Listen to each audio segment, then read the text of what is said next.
April is Sexual Assault Awareness Month, a yearly campaign dedicated to the awareness and prevention of sexual assault. In honor of SAAM, the last Wednesday of April is known as Denim Day. But what's Denim Day? Why denim? And what do jeans have to do with sexual assault awareness? To understand what Denim Day is and what it means, we need to go back to how it started. In 1992 in Italy, an 18-year-old girl was taking her very first driving lesson. During this lesson, her driving instructor, a 45-year-old man, drove her to an isolated road where he then forced her out of the car, removed her jeans, and raped her. The girl immediately reported the incident to the police, and the driving instructor was arrested. He was then convicted of rape and sentenced to jail. However, a few years later, the man appealed to the Italian Supreme Court, claiming that the sex had been consensual. And in 1998, the Italian Supreme Court actually accepted the appeal and overturned his conviction. The court's official statement argued that jeans cannot be removed easily, and certainly it is impossible to pull them off if the victim is fighting against her attacker with all her force. This became known as the jeans alibi, and it set a very dangerous precedent. This verdict is a prime example of victim blaming.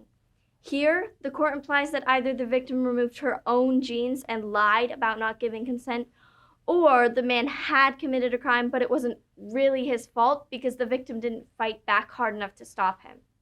And this decision affected much more than just one case. Because it came from the Italian Supreme Court, the jeans alibi could be used in sexual assault cases throughout Italy to easily discredit victims and leave attackers without punishment. This ruling outraged the public, and protests against it began almost immediately. The most notable demonstration started just a day after the court's verdict, when the women of the Italian parliament began wearing jeans to work every day in protest.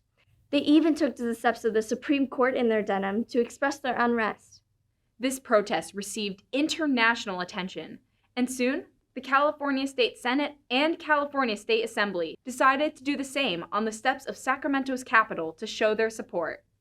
From there, a woman named Patty Giggins, executive director of Peace Over Violence, was inspired to continue spreading their message and fight the ignorant misconceptions surrounding sexual assault, using jeans as a symbol for their cause.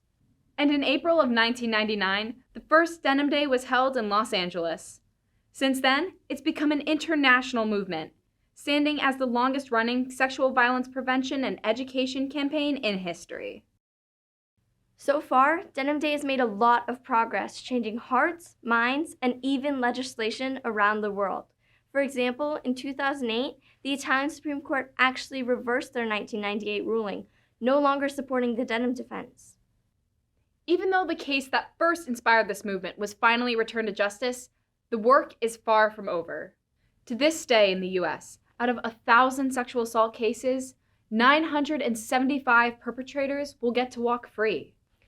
In addition to that, many survivors decide they're better off not reporting their assaults, for a number of reasons. For some, it's because they think their perpetrator won't even be held accountable. Others might fear retaliation, or think that their situation isn't important enough, or worry about being seen differently due to the stigma surrounding the issue. It's estimated that 63% of cases of rape go unreported. Often for similar reasons, many survivors don't receive the support resources or mental health services they may need. Survivors of sexual assault have a higher likelihood of developing conditions such as PTSD and depression, abusing drugs or alcohol, and are 4 times more likely to contemplate suicide. Although sexual violence is primarily seen as a women's issue, it really affects all kinds of people. While 1 in 5 women are victims of attempted or completed rape, 1 in 10 men are as well. On top of that, certain demographics are more vulnerable than others. 44% of sexual assault victims are under the age of 18. And those from marginalized groups, such as Black women and the trans community, are affected at disproportionately higher rates. So, what can we do to prevent sexual violence? How can we help spread awareness? And where can people turn for help and support? Hi, guys.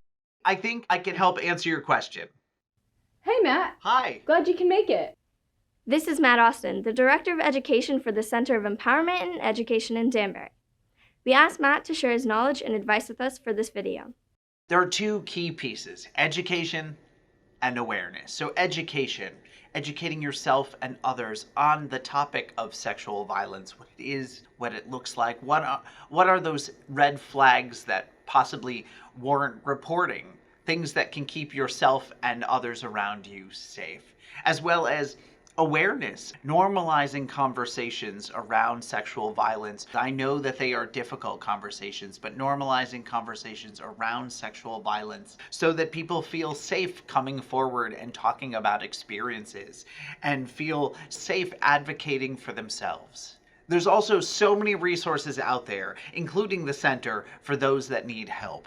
But one of the best and easiest places to start is to talk to a friend. Just reach out to someone you trust, a friend, a best friend, someone in your life that you trust to talk about something like this. Just know there are so many people in your life that want to help you, and the Center is one of those places. Thanks, Matt. For more information about the Center, you can visit thecenterct.org. The link is down in the description. We've also included the numbers of the Center's 24-hour hotlines for victims of domestic violence and sexual assault. Today, our world still holds a lot of misconceptions about sexual violence. These harmful ideas take shape as things like victim blaming, perpetrators facing little punishment, and no steps being taken towards prevention. But it's thanks to movements like Denim Day that over the past few years, we've already seen a lot of improvement. Change starts at an individual level. So this Denim Day, be sure to wear your denim in solidarity and support of survivors, and continue to spread awareness, not only on Denim Day, but all year round. Thanks for watching.